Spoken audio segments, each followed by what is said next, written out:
Alright, तो अपनी life का पहला लैपटॉप हमेशा ऑफलाइन स्टोर से लेना, ऑनलाइन से नहीं। तो आज के टाइम पे लैपटॉप रिकमेंड करना इट्स नॉट सिंपल। तो इस वीडियो में मैं तुम्हें बताऊंगा तुम्हारे यूज केस के अकॉर्डिंग तुम्हें कौन सा लैपटॉप लेना चाहिए।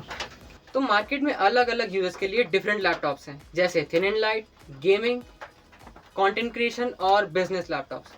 तुम्हें इन कैटेगरी में से कौन सा लैपटॉप लेने चाहिए मैं तुम्हें बताऊंगा। और हाँ, लैपटॉप रिकमेंडेशन की मैंने डेडिकेटेड वीडियो अपलोड कर दी है, तुम आई बटन पे जाके क्लिक कर सकते हो। पर मैं तुम्हें रिकमेंड करूंगा तुम इस वीडियो को एंड तक देखो, यहाँ तुम्हें आइडिया लग जाएगा तुम्हारी यूज केस के अकॉर्डिंग तुम्हें कौन सा लैपटॉप लेना चाहिए। अगर तुम मुझसे पूछो तो मैं तुम्हें रिकमेंड करूंगा गेमिंग लैपटॉप। पर ऐसा क्यों? इवन तुम गेम्स नहीं भी खेलते तब भी तुम्हें गेमिंग लैपटॉप ही लेना चाहिए। लेट्स से तुम कोई हैवी सॉफ्टवेयर रन कर रहे हो या तुम कोई वीडियो एडिट करने लग गए 4K में, पर तुम्हारे लैपटॉप में तो डेडिकेटेड जीपीयू है ही नहीं, तो पूरा लोड किस पे जाएगा? ऑब्वियसली सीपीयू पे। पर गेमिंग लैपटॉप क्यों? वेल, इसके बहुत सारे पॉइंट्स हैं, जैसे ज़्यादा लाइफ, ज़्यादा परफॉर्मेंस, अपग्रेडेबिलिटी। ये बहुत इंपॉर्टेंट पॉइंट है और इसके बारे में मैं आगे बात करूंगा। मोस्ट इंपॉर्टेंट, डिस्प्ले और बेस्ट वाईफाई। साथ ही ड्रॉबैक्स भी हैं, छोटा ट्रैक पैड, कम बैटरी लाइफ और हैवी और बल्कियर भी होता है। एज फॉर जीपीयू मैं तुम्हें रिकमेंड करूंगा RTX 4050 with at least 8 gigs of VRAM, क्योंकि आजकल की गेम्स बहुत ज़्यादा ही जीपीयू इंटेंसिव हो चुकी हैं। इन दोनों लैपटॉप्स में कौन सा पावरफुल है, RTX 4070 या RTX 5060? अगर तुम्हें लगा RTX 5060 देन तुम गलत हो। मैं बताता हूँ कैसे। यहाँ पे मैटर करता है जीपीयू का TGP।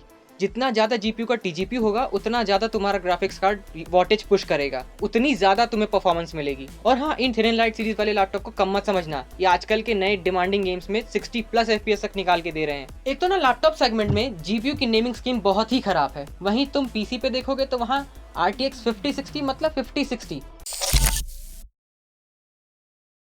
CPU पे आते हैं, तुम कौन सा चूज करोगे?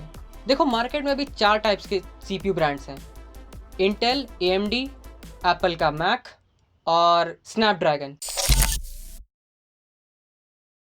पर्सनली आई प्रीफर मैक, क्योंकि यहाँ कोडिंग करो या एडिटिंग करो, यहाँ तुम्हें बहुत ज़्यादा बैटरी लाइफ मिल जाती है as compare to Windows laptops, जहाँ से 5 से 6 घंटे का बैटरी का बैकअप मिलता है। वहीं मैक में तुम्हें 18 से 20 घंटे तक का बैटरी बैकअप मिल सकता है। बस एक चीज़ की कमी है, इसमें गेम्स नहीं चलते, गिनती के 2-4 ही गेम्स हैं जो कि चलते हैं, इवन 60 FPS भी नहीं निकाल पाते हैं। मैक में ज़्यादा बैटरी बैकअप इसलिए मिलता है क्योंकि वो आर्म बेस्ड प्रोसेसर्स हैं, लेकिन आर्म बेस्ड प्रोसेसर में स्नैपड्रैगन भी है, बट क्योंकि अभी अभी लॉन्च हुआ है तो यहाँ पे बहुत सारे हर्डल्स हैं, जैसे इसमें कोई भी नए ऐप्स चलते नहीं हैं। लाइक एडोब का फोटोशॉप देख लो, उसको पूरा एमुलेट करना पड़ता है। इवन लीक्स के अकॉर्डिंग एप्पल अपना नया लैपटॉप लॉन्च करने वाला है अंडर 50-60,000। उसमें तुम्हें मिलेगा एप्पल का A18 chip with 8GB RAM and 128GB storage. Student ID लगा के तुम उसे और कम में ले सकते हो। अक्टूबर में बिग बिलियन डेज और ग्रेट इंडिया फेस्टिवल आने वाला है, तो तुम्हें वहाँ अच्छी डील मिल सकती है।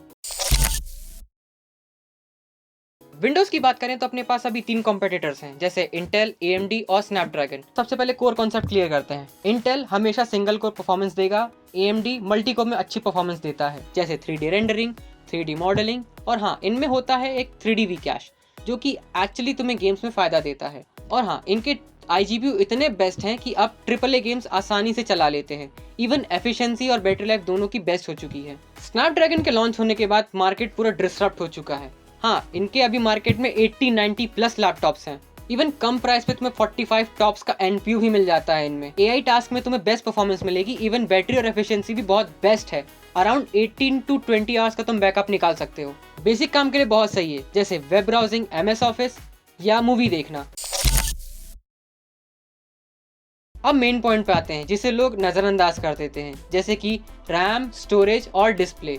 8GB रैम अब आउटडेटेड है, मिनिमम 16GB तो होना चाहिए। इवन एप्पल भी अपने लैपटॉप्स में अब 16GB देने लगा है। बहुत से लैपटॉप्स में रैम सोल्डर्ड आती है, तो तुम मेक श्योर करो उसमें एक एक्स्ट्रा स्लॉट होना ही चाहिए फ्यूचर में अपग्रेड करने के लिए। स्टोरेज की बात करें तो मिनिमम 512GB होना चाहिए, क्योंकि अराउंड 60 to 70GB तो विंडोज ही ले जाता है, और अगर एक गेम इंस्टॉल कर दिया तो 100GB वो खत्म। तो मिनिमम 512 होना ही चाहिए। अगर एक्स्ट्रा स्लॉट नहीं है तो एक एक्सटर्नल SSD भी ले सकते हो। Last but most important, display panel. Well, मैंने देखा है, मेरे कुछ दोस्तों ने अभी लैपटॉप लिया था, उसमें उसकी डिस्प्ले 6 बिट की थी। इवन सेम प्राइस रेंज में तुम अच्छा डिस्प्ले ले सकते हो और उससे बेहतर डिस्प्ले भी ले सकते हो। अगर डिस्प्ले की बात करें तो मार्केट में 4 टाइप के मेन डिस्प्ले हैं, TN panel, IPS, micro LED और OLED। वेल इनके बारे में तुम्हें पॉइंट वाइज समझाता हूँ आगे। सीधा बोलूँगा, अगर किसी लैपटॉप में TN पैनल दिख जाए तो प्लीज़ उसे अवॉइड कर दो। वो सबसे घटिया पैनल है। आई मीन ना उसमें कलर एक्यूरेसी होती है, ना वो ढंग का दिखता है, ना कॉन्ट्रास्ट, वो तो भूल ही जाओ, वो तो है ही नहीं उसमें। अब IPS पैनल की तरफ आते हैं। वेल IPS TN के मुकाबले बहुत अच्छा होता है। इसमें डिस्प्ले बहुत क्रिस्प और वाइब्रेंट होती है। आई मीन कलर ग्रेडिंग के लिए तो अच्छा होता है। इवन ये बैटरी भी बहुत सेव करते हैं। मतलब किसी भी एंगल से देखो, चाहे ऊपर से चाहे नीचे से, तुम्हें अच्छा डिस्प्ले आउटपुट मिलता है। ग्राफिक्स डिजाइनर और जो वीडियो एडिटिंग करते हैं उनके लिए तो ये वरदान है। आई मीन बहुत अच्छा डिस्प्ले होता है, विद हाई रिफ्रेश रेट मिल जाता है इसमें। OLED premium display. वेल जितना तुम पैसा दे रहे हो उतनी ज़्यादा तुम इसमें फीचर्स एक्सपेक्ट कर सकते हो। वेल यहाँ पे तुम्हें मिलता है शानदार कॉन्ट्रास्ट और true blacks. I mean HDR का एक्सपीरियंस तुम्हें इससे ज़्यादा किसी में अच्छा नहीं मिल सकता। पर ये बजट यूजर्स को टारगेट नहीं करते हैं। आई मीन इनके डिस्प्ले बहुत महंगे होते हैं, तो ये थोड़े प्रीमियम साइड वाले लोगों को पसंद आते हैं। अगर ले ही रहे हो तो ये चीज़ ध्यान में रखो कि इसमें ना पिक्सल बर्निंग के इश्यूज बहुत ज़्यादा होते हैं, पर इसे तुम कुछ आसान मेथड से अवॉइड कर सकते हो, जैसे कि टास्क बार को हाइड कर लो या स्क्रीन सेवर ऑन कर लो, जिससे क्या होता है कि तुम्हारे जितने पिक्सल्स हैं ना वो रिफ्रेश हो जाते हैं। आई मीन वो वहीं पे चिपके नहीं रहेंगे। Mini LED। वेल ये IPS का एडवांस वर्जन है। इसमें भी ना OLED की तरह लाखों छोटे छोटे पिक्सल्स होते हैं जो कि खुद ही जलते हैं, पर यहाँ पे OLED की तरह पिक्सल बर्निंग के इश्यूज नहीं होते हैं। इवन OLED की तरह यहाँ पे कॉन्ट्रास्ट और HDR एक्सपीरियंस तुम्हें वैसा ही मिल जाता है। ओके, सो 60,000 से लेके 1 लाख तक के लैपटॉप की रिकमेंडेशन वीडियो मैंने अपलोड कर दी है। तुम उसे जाके चैनल पे चेक कर सकते हो। इवन अगर तुम्हें वीडियो अच्छा लगा हो, पसंद आया हो, तो प्लीज़ एक लाइक कर देना और लोगों के साथ शेयर कर देना जिसको इसकी बहुत ज़रूरत है। और मैं मिलता हूँ तुम्हें अगले वीडियो में, तब तक के लिए बाय।